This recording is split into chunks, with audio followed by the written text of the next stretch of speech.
నమస్కారం. టీవీ3 న్యూస్ వార్తలకు స్వాగతం. ముందుగా వార్తల్లోని ముఖ్యాంశాలు. రాష్ట్ర స్థూల ఉత్పత్తి లక్ష్యాలు కీ పర్ఫార్మెన్స్ ఇండికేటర్లపై ముఖ్యమంత్రి చంద్రబాబు నాయుడు సమీక్ష నిర్వహించారు. క్యాంపు కార్యాలయంలో జరిగిన సమావేశానికి ఆర్థిక ప్రణాళిక, వ్యవసాయ, ఉద్యాన రవాణా, పర్యాటక శాఖల ఉన్నతాధికారులు హాజరయ్యారు. 2026-27 ఆర్థిక సంవత్సరానికి రాష్ట్ర, జిల్లా, మండల స్థాయిల్లో వివిధ శాఖలకు కీ పర్ఫార్మెన్స్ ఇండికేటర్లు నిర్దేశించారు. జాతీయ సగటు కంటే వెనుకబడిన సూచికలను మెరుగుపరిచి అగ్రశ్రేణి రాష్ట్రాలతో సమానంగా నిలవాలని అధికారులకు సూచించారు. లక్ష్యాలతో పాటు వాస్తవ వృద్ధి ఆధారంగా పనితీరును అంచనా వేసే స్కోరింగ్ విధానం అమలు చేయాలన్నారు.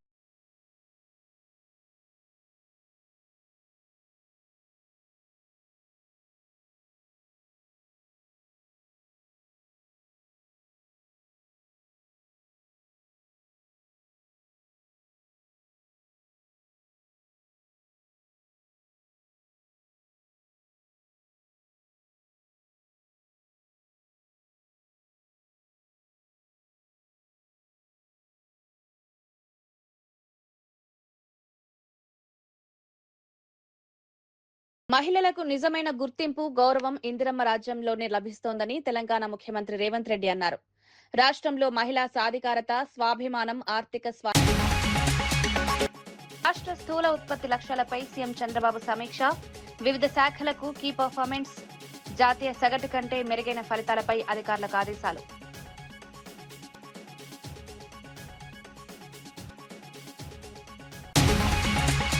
స్టీల్ ప్లాంట్ పై పవన్ వ్యాఖ్యలు తప్పుడు ప్రచారమన్న పేర్ని నాని. ప్రైవేటీకరణకు వ్యతిరేకంగా జగన్ స్పష్టమైన వైఖరి. స్టీల్ ప్లాంట్ పరిరక్షణ కోసం వైఎస్ఆర్సీపీ పోరాటం. వాస్తవాలను వక్రీకరించి ప్రజలను తప్పుదోవ పట్టించొద్దన్న మాజీ మంత్రి.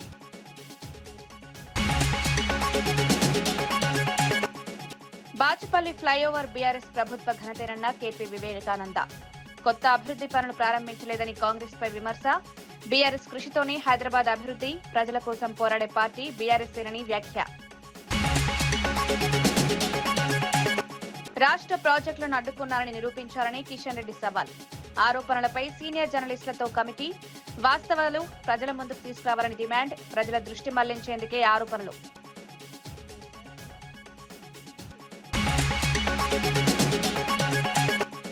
మీనాక్షి నటరాజన్ నామినేషన్ తిరస్కరణపై పొన్నం ప్రభాకర్ ఆక్షేపణ. ఈ చర్య ప్రజాస్వామ్య స్ఫూర్తికి విరుద్ధం. తెలంగాణలో ఆమెపై ఎలాంటి కేసులు లేవు. నామినేషన్ తిరస్కరణ వెనుక రాజకీయ కోణం.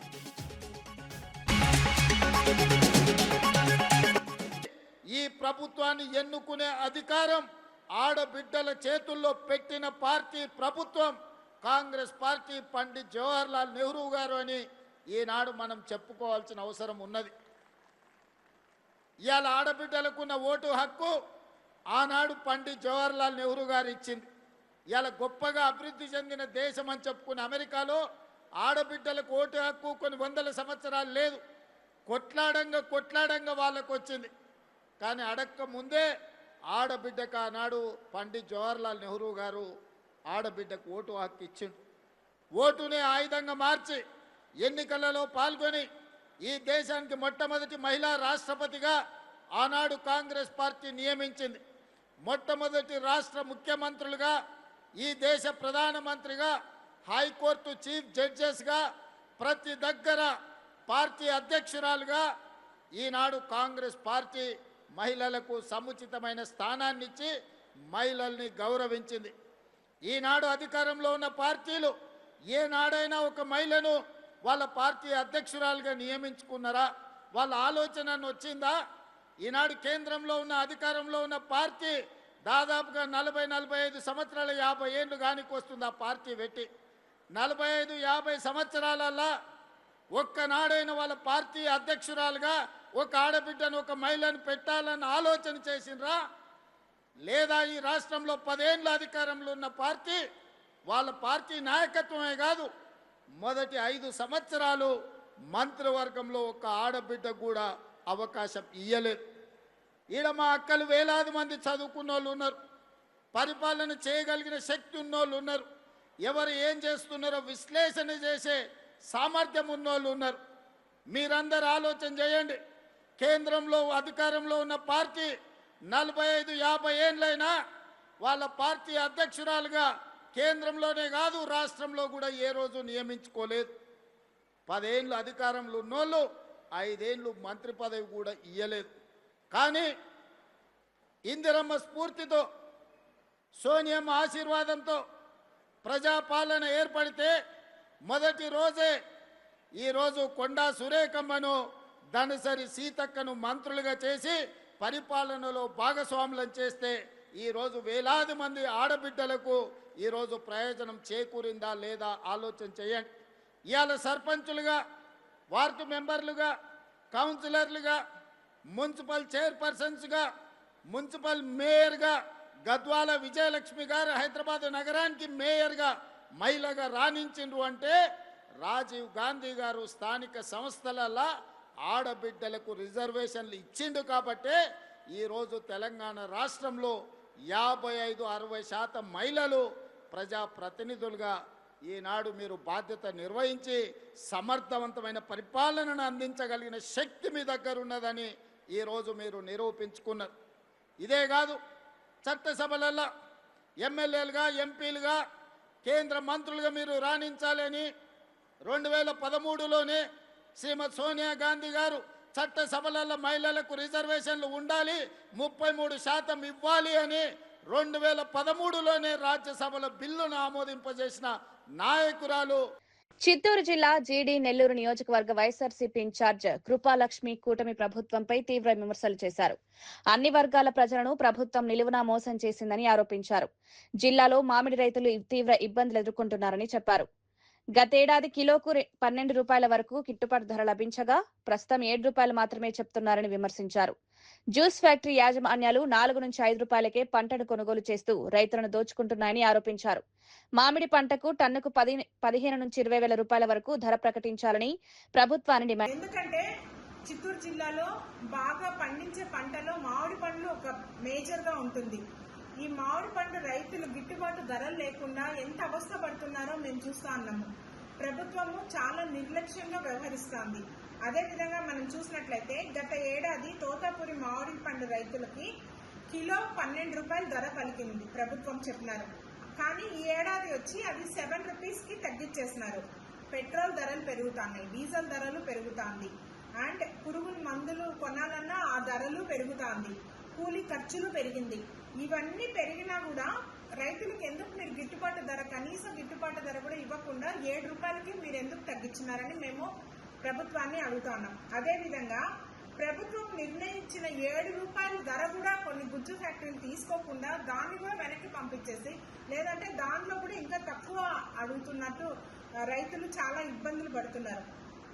మేము ఒకటే అడుగుతున్నాం, రైతులకి 18 రూపాయలు ధర పలికేటట్లు వెంటనే ప్రభుత్వము మామిడికాయ రైతులకి 18 రూపాయలు తీసుకునేటట్టు చేయాలని మేము కోరుకుంటున్నాము.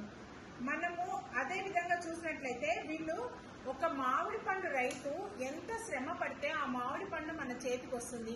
అతను వెండనక వాననక కష్టపడి ఆ పండుకి సరిపోయే మందులు వేసి దాన్ని మంచిగా చేసి ఒక ఫ్యాక్టరీకి తీసుకొని రావాలంటే దాని యొక్క శ్రమ అనేది, ఒక రైతు శ్రమ అనేది మీకు కనబడలేదా? అదే విధంగా మనం ఒక సూపర్ మార్కెట్కి వెళ్తాము, ఒక మామిడి పండు జ్యూస్ తీసుకుంటాం. ఆ మామిడి పండు జ్యూస్ వచ్చి 50 రూపాయలు 60 రూపాయలు ఉంటుంది. అక్కడైతే ఈజీగా అంత డబ్బులు ఇచ్చేసి మామిడి పండు జ్యూస్ తాగేస్తాము.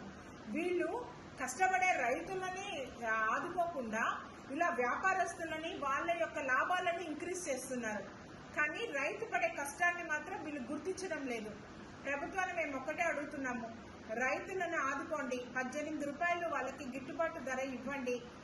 అదే విధంగా ఇంకొక విషయం ఏమంటే, సీరియల్ సిస్టమ్ లో మనం వచ్చి టోకన్స్ ఇస్తా అంటారు, ఎవరు ఫస్ట్ ఎవరు సెకండ్ అని. ఆ టోకన్ సిస్టమ్స్ కూడా లేకుండా వాళ్ళకి ఎవరిష్టమో వాళ్ళని పిలవడము, మిగిలిన వాళ్ళని అక్కడే పెట్టేయడము. అండ్ మేము మొన్న చూసినప్పుడు ఎన్ని ట్రాక్టర్స్ లో ఉండే పండ్లు అలానే కుళ్ళిపోయి వాళ్ళు అక్కడే వదిలేసి వెళ్ళిపోయింది కూడా మేము గమనించినాం. రైతులు ఇంత ఇబ్బందులు పడుతున్నా కూడా కూటమి ప్రభుత్వం ఎందుకు ఇంత నిర్లక్ష్యం చేస్తాంది అని మేము అడుగుతున్నాం. అదే విధంగా కొన్ని చోట్ల అయితే కూలీలకి రేట్లు ఇచ్చి వాళ్ళ ఆ పంట కోసేంత వరకు కూడా లేదు. విశాఖ స్టీల్ ప్లాంట్ వ్యవహారంలో ఏదో కుట్ర జరుగుతోందని మాజీ మంత్రి కురసాల కన్నబాబు ఆరోపించారు. 10,000 మంది ఉద్యోగులను తొలగించి ఆటోమేషన్ పేరుతో కార్యకలాపాలను తగ్గిస్తూ ప్లాంట్ ను బలహీనపరిచే ప్రయత్నాలు జరుగుతున్నాయన్నారు. అవసరమైన మరమ్మతులు చేయకుండా క్రమంగా ప్లాంట్ ను నిర్వీర్యం చేసి ప్రైవేటు సంస్థలకు అప్పగించే కుట్ర ఉందని కార్మిక సంఘాలు భావిస్తున్నాయని తెలిపారు. ఇప్పటికే ఉద్యోగ భద్రతపై కార్మికుల్లో తీవ్ర ఆందోళన నెలకొందన్నారు. ఇలాంటి పరిస్థితుల్లో బాధితులుగా ఉన్న కార్మికులు కార్మిక సంఘాల ఆవేదనను అర్థం చేసుకోవాల్సింది పోయి వారిపైనే ఆగ్రహం వ్యక్తం చేయడం సరైంది కాదన్నారు. కార్మిక సంఘాలు ఎందుకు చేస్తాయి? వాళ్ళ బాధతో వాళ్ళ పక్షాన్ని నిలబడ్డవాళ్ళు. బాధిత సంఘాలు మాంసం ముద్దల్లాగా అయిపోయిన వాళ్ళని చూసి వాళ్ళు చాలా హృదయదారకమైన సంఘటనగా భావించి మాట్లాడితే దాని మీద మీరు ఆగ్రహించుకుంటే ఎలాగా? అధికారంలో ఉన్నారు కదా, మీకు ఓపిక ఉండొద్దా, సహనం ఉండొద్దా, బాధ్యత ఉండొద్దా? స్టేట్ గవర్నమెంట్ నుంచి ఏమిస్తారు అసలు వీళ్ళ బాధితులకి అనేది కూడా మేము చూస్తున్నాం.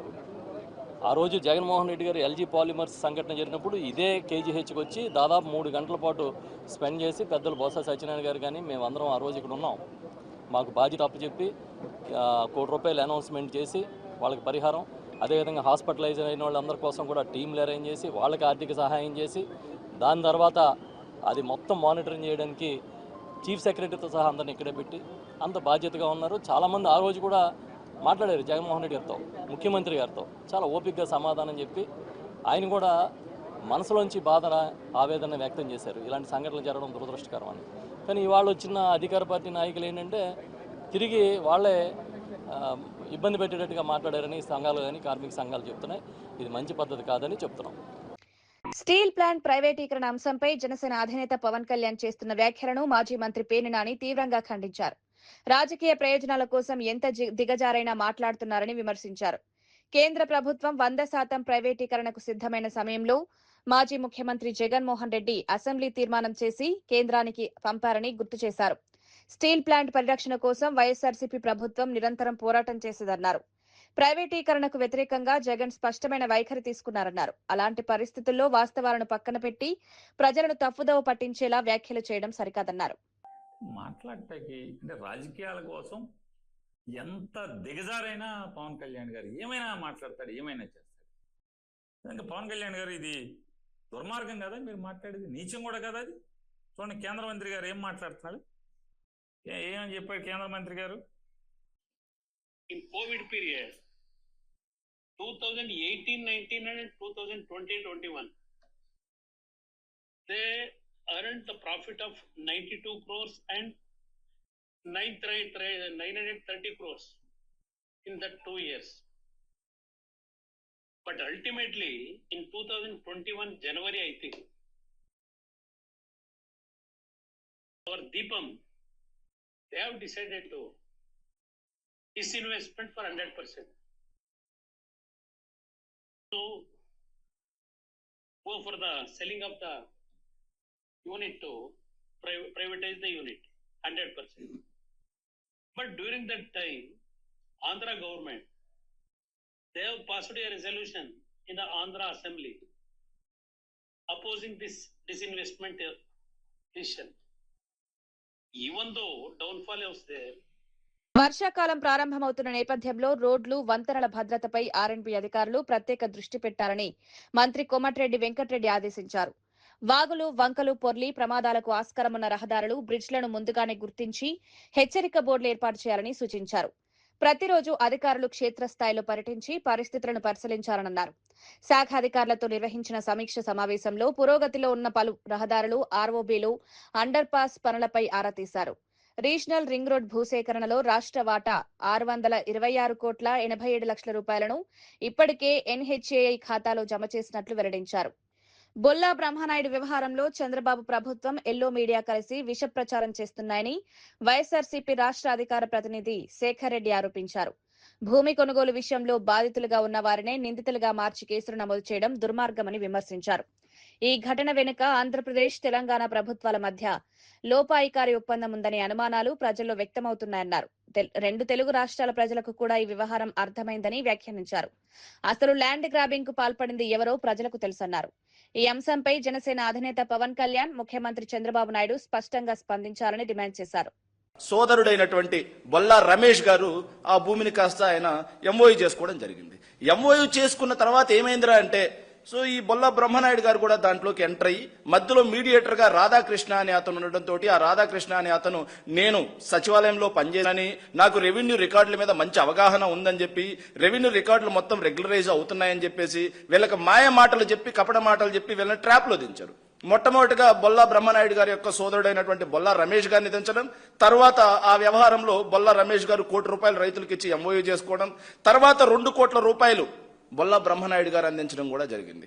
అందించిన తర్వాత సరిగ్గా అక్కడే మీడియేటర్గా ఉన్నటువంటి రాధాకృష్ణ తన అవినీతి భాగోతానికి తెరలేపారు. ఆ అవినీతి భాగోతం ఏంట్రా అంటే, మీ భూములు రెగ్యులరైజ్ అవుతున్నాయి, మీ మొత్తం కూడా భూభారతిలో చేరుస్తున్నాం, కాబట్టి మీరు ₹2 కోట్ల డబ్బు చెల్లించాలి అని చెప్పేసి బొల్ల బ్రహ్మనాయుడు గారి దగ్గర నుంచి మరో ₹2 కోట్ల డబ్బు తీసుకోవడమే కాకుండా రిజిస్ట్రేషన్ మేము చేయిస్తాము అని చెప్పేసి చాన్నాళ్లుగా ఆపు. బాచుపల్లి ఫ్లైఓవర్ నిర్మాణం పూర్తిగా బీఆర్ఎస్ ప్రభుత్వ ఘనతేనని ఎమ్మెల్యే కేపీ వివేకానంద అన్నారు. బీఆర్ఎస్ హయాంలో శంకుస్థాపన చేసిన అభివృద్ధి పనులను పూర్తి చేయడం తప్ప కాంగ్రెస్ ప్రభుత్వం కొత్తగా ప్రారంభించిన పనులేవీ లేవని విమర్శించారు. బాచుపల్లి ఫ్లైఓవర్ తో పాటు హైదరాబాద్ మహానగర అభివృద్ధికి బీఆర్ఎస్ చేసిన కృషిని ప్రజలు గుర్తిస్తున్నారన్నారు. కాంగ్రెస్ ప్రభుత్వ నిర్లక్ష్య వైఖరిని, అలసత్వానికి అసెంబ్లీ వేదికగా పలుమార్లు ప్రశ్నించామని తెలిపారు. అదే కారణంగా ఫ్లైఓవర్ పనులు వేగవంతమై ప్రజలకు అందుబాటులోకి వచ్చాయన్నారు. తెలిసిందే, మరి ఈ ఒక కాంగ్రెస్ ప్రభుత్వం వచ్చిన తర్వాత, ముఖ్యమంత్రి రేవంత్ రెడ్డి గారు బాధ్యతలు చేపట్టిన తర్వాత అన్ని కూడా కేసీఆర్ గారి ప్రభుత్వంలో ప్రారంభించినటువంటి పనులనే పూర్తి చేసుకుంటూ ప్రారంభోత్సవాలు చేస్తున్నారు తప్ప వీరొచ్చి ఈ ప్రభుత్వం వచ్చి కొత్తగా చేసిన పని ఒకటి కూడా లేదని చెప్పి సందర్భంగా మనవి చేస్తా ఉన్నాను. ఈ బాచుపల్లి ఫ్లైఓవర్ కూడా పూర్తి కావడానికి ప్రభుత్వం వచ్చిన తర్వాత దాదాపు 2.5 సంవత్సరాలు పట్టింది.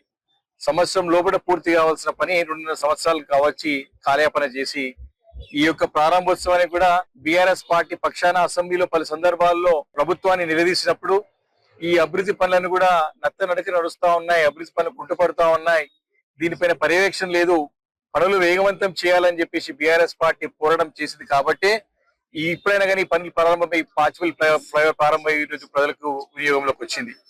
కాబట్టి బీఆర్ఎస్ పార్టీ అధికారంలో ఉన్నా లేకున్నా కేసీఆర్ గారి నాయకత్వంలో మరి కేటీఆర్ గారి యొక్క అండదండలతో ఎప్పుడు కూడా ప్రజల పక్షా నుండి పోరాటం చేస్తూ ఉన్నది బీఆర్ఎస్ పార్టీ అని చెప్పి సందర్భంగా మనవి చేస్తా ఉన్నాను. మరి ఇక్కడ బాచుపల్లి ఫ్లైఓవర్ తో పాటు ఇంకా అనేక కార్యక్రమాలు చేపట్టాల్సినటువంటి అవసరం ఉన్నది. మరి ఈ 2.5 సంవత్సరాలు అవుతుంది ముఖ్యమంత్రి గారు బాధ్యతలు చేపట్టి రేవంత్ రెడ్డి గారు. ఈ ప్రాంతానికి గతంలో వారు పార్లమెంట్ సభ్యులు కూడా పనులు చేసి మరి ప్రజలకి ఇలాంటి యొక్క అభివృద్ధి కార్యక్రమాలు కానివ్వండి, ఇలాంటి అందుబాటులో సేవలు అందించినటువంటి దాఖలాలు లేవు. వారు ముఖ్యమంత్రి అయిన తర్వాత కూడా ఇక్కడ ప్రజలు ఎంతో ఆశతో చూస్తా ఉన్నారు. గతంలో వారు ఆపదలు ఉన్నప్పుడు ఇక్కడ కొడంగల్లో ఓటమి పాలై అక్కడ ప్రజలు తరిమి కొట్టినప్పుడు ఇక్కడ పార్లమెంట్ ప్రజలందరూ కూడా వారిని ఆదుకొని వారు ఇక్కడ ఎంపీ గెలిపిస్తే వారు ఏదో చేస్తారు ముఖ్యమంత్రి అని చెప్పి సింగరేణిలో 26 లక్షల మెట్రిక్ టన్నుల బొగ్గు ఏమైందో ప్రభుత్వం సమాధానం చెప్పాలని మాజీ మంత్రి ఎమ్మెల్యే గంగుల కమలాకర్ డిమాండ్ చేశారు. లాభాల బాటలో ఉన్న సింగరేణి సంస్థ నష్టాల్లోకి ఎందుకు వెళ్లిందో ప్రజలకు వివరించాలని కోరారు. భారీ స్థాయిలో బొగ్గు మిస్సింగ్ అయిందనే ఆరోపణలపై వెంటనే సిబిసిఐడి విచారణ జరిపించాలని డిమాండ్ చేశారు. ఈ అంశంపై ఉప ముఖ్యమంత్రి భట్టి విక్రమార్క, మంత్రి శ్రీధర్ బాబు స్పందించాలన్నారు. కేంద్రానికి సింగరేణిలో 49% వాటా ఉన్నందున కేంద్ర బొగ్గు శాఖ మంత్రి కిషన్ రెడ్డి, కేంద్ర మంత్రి బండి సంజయ్ కూడా వివరణ ఇవ్వాలని కోరారు. ఈ భూమి మీద లేకుండా పోయింది, అఫీషియల్ రికార్డు ఉన్నది కాబట్టి దీని మీద ఇమ్మీడియట్ గా సిబిఐ ఎంక్వైరీ చేసేందుకు ఈ యొక్క బొగ్గు శాఖ మంత్రులు, కేంద్ర బొగ్గు శాఖ మంత్రులు కిషన్ రెడ్డి గారిని డిమాండ్ చేస్తున్నారు. ఇది నీ సంస్థ, నీ కళ్ళ ముందు జరుగుతున్న సంస్థ, తెలంగాణ యొక్క వనరులు ఇది ఒక సుమారు ఇప్పుడు 36,000 మంది ఎంప్లాయీస్ ఉన్నారు. 36,000 ఎంప్లాయీస్ అంటే సుమారు 1,00,000 మంది సంబంధించి, ఒక కుటుంబంలో 3 ఉన్నా కూడా 1,00,000 మందికి సంబంధించిన ఇష్యూ ఇది. అలా మా ప్రాంతం వాసులు ఉన్నారు సింగరేణిలో, మా బంధువర్గాలు ఉంటారు, మా కుటుంబకాలు ఉంటారు, మా ప్రాంతంలో అందరూ కూడా వాళ్ళ భవిష్యత్ సంబంధించిన ఇష్యూ. సింగరేణి లాభాల బాటలు పోయి నష్టాల బాటలకు ఎందుకు వచ్చింది, ఎక్కడ జరుగుతుంది, ఎక్కడ స్కామ్ జరిగింది. కాబట్టి ఇమ్మీడియట్గా సిబిఐ ఎంక్వైరీ చేసుకొని ఈ యొక్క 20 లక్షల మెట్రిక్ బొగ్గు ఏమైంది, ఎందుకోసం దానికి ఇన్కమ్ ట్యాక్స్ కట్టారు, ఎందుకు సంస్థ 4,000 కోట్ల ఓడి తీసుకుందో మీరు ఇమ్మీడియట్గా చెప్పాల్సిన బాధ్యత మీద ఉన్నది. ఇందులో స్టేట్ షేర్ 51 ఉంది, మీ సంస్థ సెంట్రల్ స్టేట్ 41% ఉంది కదా. సో 49% ఉంది కదా. మీరు ఈరోజు కేంద్ర మంత్రులు బండి సంజయ్ కానివ్వండి, కేంద్ర మంత్రులు కిషన్ రెడ్డి గారు కానీ మీరు ఇమ్మీడియట్ స్పందించండి. కేంద్ర వాటా కూడా 49% ఉంది, ఎక్కడ పోయింది ఈ బొగ్గు అనేది మీరు చెప్పాల్సిన బాధ్యత మీద ఉన్నది. తెలంగాణ ప్రజల పక్షాన, ఒక సింగరేణి కార్మికుల పక్షాన, తెలంగాణ బిడ్డగా నేను కేంద్ర ప్రభుత్వాన్ని, రాష్ట్ర ప్రభుత్వాన్ని డిమాండ్ చేస్తున్నాను. ఈ యొక్క అవినీతి కారకులు ఎవరు? ఎందుకు ఇంత స్కామ్ జరిగింది? ఎటువైంది ఈ బొగ్గు లేకుండా ఇన్కమ్ ట్యాక్స్ ఎందుకు కట్టిండ్రు? సో దానికి నిజాలు చెప్పాల్సిన బాధ్యత ప్రభుత్వం ఉంది. లేకపోతే డెఫినెట్గా రోజొక్కరగుణంగా ఈ యొక్క 11 గనులకు RG1తో పాటు ప్రతి ఒక్క గనికి వెళ్తాము. తెలంగాణ ముఖ్యమంత్రి రేవంత్ రెడ్డి తనపై చేస్తున్న ఆరోపణలను కేంద్ర మంత్రి కిషన్ రెడ్డి తీవ్రంగా ఖండించారు. రాష్ట్రానికి సంబంధించిన ఏ ప్రాజెక్టును తాను అడ్డుకున్నానో నిరూపించాలని బహిరంగ సవాల్ విసిరారు. తనపై చేసిన ఆరోపణల నిజానిజాలను నిర్ధారించేందుకు సీనియర్ జర్నలిస్టులతో ఒక కమిటీ ఏర్పాటు చేయాలని సూచించారు. ఆ కమిటీ పూర్తి స్థాయిలో విచారణ చేసి వాస్తవాలను ప్రజల ముందుకు తీసుకురావాలన్నారు. అదే సమయంలో కాంగ్రెస్ ప్రభుత్వంపై కూడా కిషన్ రెడ్డి తీవ్ర విమర్శలు చేశారు. రాష్ట్రంలో మంత్రులు అవినీతికి పాల్పడుతున్నారని ఆరోపించారు. వ్యతిరేకత నుంచి దృష్టి మళ్లించేటువంటి ప్రయత్నం, నాకు తెలంగాణలో ఎదురు లేదు, నేనే ఉండాలి, ఆయన బాజాబ్తా చెప్పుకుంటాడు. ఈరోజు ఒకటే మనం చేస్తున్నాను, నేను ఏ రకంగా తెలంగాణ అభివృద్ధి కోసం పనిచేస్తా ఉన్నానో ప్రతి మంత్రి కలిసినప్పుడు నేను తెలంగాణ ప్రాజెక్టులకు సానుకూలంగా మాట్లాడతాను. సీనియర్ జర్నలిస్టులు హైదరాబాద్ నుంచి పంపిస్తారా, ఢిల్లీలో ఉన్నటువంటి జర్నలిస్టులతో పంపిస్తారా? ఒక కమిటీ ఏర్పాటు చేద్దాం. వాళ్ళను ముందు నువ్వు చెప్పు, ఏ రకంగా ఏ ఒక్క ప్రాజెక్టు ఏ రోజైనా ఇక్కడ నేను అడ్డుకున్నానేమో జర్నలిస్టుల ముందు చెప్పు. జర్నలిస్టులు నివేదిక ఏది ఇస్తే ఆ నివేదిక నేను కట్టుబడి ఉంటాను, రాజీనామా చేయడానికి కూడా సిద్ధంగా ఉంటాను. ఈరోజు సీనియర్ జర్నలిస్టులు ఢిల్లీలో ఉన్న వాళ్ళైనా హైదరాబాద్లో ఉన్న వాళ్ళైనా మనం పంపిద్దాము. మీరు వాళ్ళు ఏ మంత్రిత్వ శాఖకి వెళ్తారా, ఏ అధికారి దగ్గరికి వెళ్తారా, ఏ ఫైల్ చూస్తారా, ఏ వ్యక్తి దగ్గరికి వెళ్తారా, నిరూపించు. నీకు తెలిసినటువంటి సాక్ష్యాలు ఏదైనా ఉంటే నిరూపించు. పచ్చి అబద్ధాలు మాట్లాడుతున్నాడు రేవంత్ రెడ్డి గారు. మీనాక్షి నటరాజన్ రాజ్యసభ నామినేషన్ తిరస్కరణ ప్రజాస్వామ్య స్ఫూర్తికి విరుద్ధమని రాష్ట్ర మంత్రి పొన్నం ప్రభాకర్ అన్నారు. మధ్యప్రదేశ్ లో ఆమె నామినేషన్ తిరస్కరించడం అత్యంత దురదృష్టకరమని వ్యాఖ్యానించారు. తెలంగాణలో ఆమెపై ఎలాంటి కేసులు నమోదు కాలేదని, కేసుల విచారణకు హాజరైన సందర్భం కూడా లేదన్నారు. అలాంటి పరిస్థితుల్లో కేసుల వివరాలను ఆమె ఎలా తెలుసుకుంటారనే ప్రశ్నలు లేవనెత్తారు. రాజ్యసభ ఎన్నికల వంటి కీలక ప్రజాస్వామ్య ప్రక్రియలో ఇలాంటి కారణాలతో నామినేషన్ తిరస్కరించడం సరైన విధానం కాదన్నారు. ఈ చర్య ప్రజాస్వామ్య వ్యవస్థపై ప్రజల విశ్వాసాన్ని దెబ్బతీస్తుందని వ్యాఖ్యానించారు. ఈ వ్యవహారం వెనుక రాజకీయ కోణముందని అనుమానాలు వ్యక్తమవుతున్నాయన్నారు. వాదిగా చట్టము, న్యాయము, ప్రజాస్వామ్యం అంటే అపారమైనటువంటి గౌరవం ఉన్నటువంటి మీనాక్షి నటరాజన్ గారు ఈరోజు భారతీయ జనతా పార్టీని అడుగుతా ఉన్న, మహిళలంటే గౌరవం, మహిళల కొరకు రిజర్వేషన్లు తెస్తాం, బేటీ బచావ్ బేటీ పడావ్ అనే మీరు ఒక సుశిక్షితులైనటువంటి కాంగ్రెస్ కార్యకర్తగా, ఎన్ఎస్సీ నాయకురాలుగా ఎదిగినటువంటి ఒక గాంధేయవాది నామినేషన్ తిరస్కరించారంటే ఎంత రాజకీయ అప్రజాస్వామ్యమో గమనించాలని కోరుతా ఉన్నాం. ఇది దురదృష్టకరం. వెంటనే న్యాయస్థానాలు మేల్కొని న్యాయస్థానాలకు విజ్ఞప్తి చేస్తా ఉన్నాం. దీని మీద పూర్తి స్థాయి విచారణ జరిపి ఆ నామినేషన్ను తిరిగి పరిగణలోకి తీసుకోవాలని కోరుతూ, ఈ రాజకీయ క్రీడలో నిరంకుశత్వంగా వివరిస్తున్న బీజేపీ తీరు అటు బెంగాల్లో కావచ్చు, ఇతర రాష్ట్రాల్లో రాజకీయ ఏ క్రూరత్వం అయితే చేస్తానో ఇది ప్రజాస్వామ్యానికి మంచిది కాదని. నేటి యువత క్రీడల పట్ల ఆసక్తి మక్కువ పెంచుకుంటే చెడు వ్యసనాలకు దూరంగా ఉండొచ్చని పాత పాల్వంచ 46వ డివిజన్ కార్పొరేటర్ కొత్వాల విమలాదేవి అన్నారు. పాల్వంచ పట్టణంలోని శ్రీనివాస కాలనీలో జిల్లా క్రీడా మైదానంలో స్పోర్ట్స్ అథారిటీ ఆధ్వర్యంలో నిర్వహిస్తున్న వేసవి సమ్మర్ కోచింగ్ శిబిరాన్ని ఆమె సందర్శించారు. ఈ సందర్భంగా క్రీడాకారులతో మాట్లాడిన విమలాదేవి కోచింగ్ క్యాంపులను సద్వినియోగం చేసుకుని కఠోర సాధన చేయాలని సూచించారు. జాతీయ స్థాయిలో గుర్తింపు సాధించే లక్ష్యంతో కృషి చేయాలని యువ క్రీడాకారులను అందించారు. క్రీడలు శారీరక, మానసిక వికాసానికి ఎంతో దోహదపడతాయని చెప్పారు. ఈ సందర్భంగా క్రీడాకారులకు ఉత్తమ శిక్షణ అందిస్తున్న కోచ్లను శాల్వాలతో సత్కరించారు. పంపించడం చాలా హ్యాపీగా అనిపిస్తుంది. మన పాల్వంచలో శ్రీనివాస్ కాలనీలో ఈ కార్యక్రమం ఏర్పాటు చేయడం గత 2-3 సంవత్సరాల నుంచి నేను ఫోటోలలో చూడడమే కానీ పరంధామరెడ్డి గారిని కానీ మన వీళ్ళందరినీ చూడడము, ఈ గ్రౌండ్ని చూడడం ఇదే ఫస్ట్ టైము. ఇక్కడ ఆడే కబీర్ కూడా మాకు ఎప్పటి నుంచో పరిచయం, తను కూడా మంచి స్పోర్ట్స్ మ్యాన్. ఇలాంటి కార్యక్రమాలు ఇంకా ఎన్నో నిర్వహించాలి, ఇంకా డెవలప్ చేయాలి. అందరి సహకారంతో మహేంద్ర గారు ఇంకా డెవలప్ చేస్తారని, పరంధామరెడ్డి గారి సహకారంతో, వై వెంకటేశ్వర గారి సహకారంతో చేస్తారని ఆశిస్తున్నాను. ఇక్కడ కలెక్టర్ గారి గురించి చెప్పాలంటే జితేష్ పాటిల్ గారు ఒక ఈ రంగంలోనే కాదు, అందరినీ అన్ని విషయాల్లో కూడా ప్రోత్సహించే మనిషి. అలాంటి కలెక్టర్ మన పాల్వంచి వెళ్ళిపోవడం చాలా బాధాకరంగా మాకు అనిపించింది. ఇళ్లలో ఉండే హౌస్ వైఫ్లకి. ఇప్పుడంటే నేను కార్పొరేటర్ అయ్యాను, హౌస్ వైఫ్లకు కూడా అతన్ని చేసే కార్యక్రమాలను మేము ప్రతిదీ అబ్జర్వ్ చేసేవాళ్ళము. చాలా మంచిగా అనిపించింది.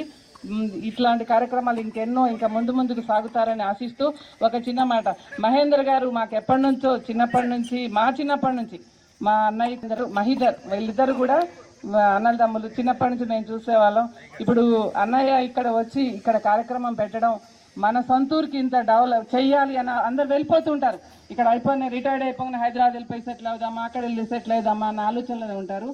సొంత ఊరికి ఏదైనా చెయ్యాలని తపనతోటి చేయడం చాలా సంతోషంగా అనిపించింది. ఇక ఎప్పుడైనా రిటైర్డ్ ఉద్యోగులు ఉన్న ఊరికి చేస్తారు. ఇలాంటి వ్యక్తులను చూసి ఇంకా అందరూ కూడా అదే అభిప్రాయంతో స్థిరపడిపోయి వాళ్ళ కృషి, వాళ్ళ సేవలను అందిస్తారని ఆశిస్తూ ఇక్కడ నన్ను పిలిచిన మీ అందరికి కూడా ధన్యవాదాలు తెలుపుతూ ఈ చిన్నారులు కూడా. ఇవి ఈనాటి వార్తా విశేషాలు. మరో బులెటిన్లో మళ్ళీ కలుద్దాం. నమస్కారం.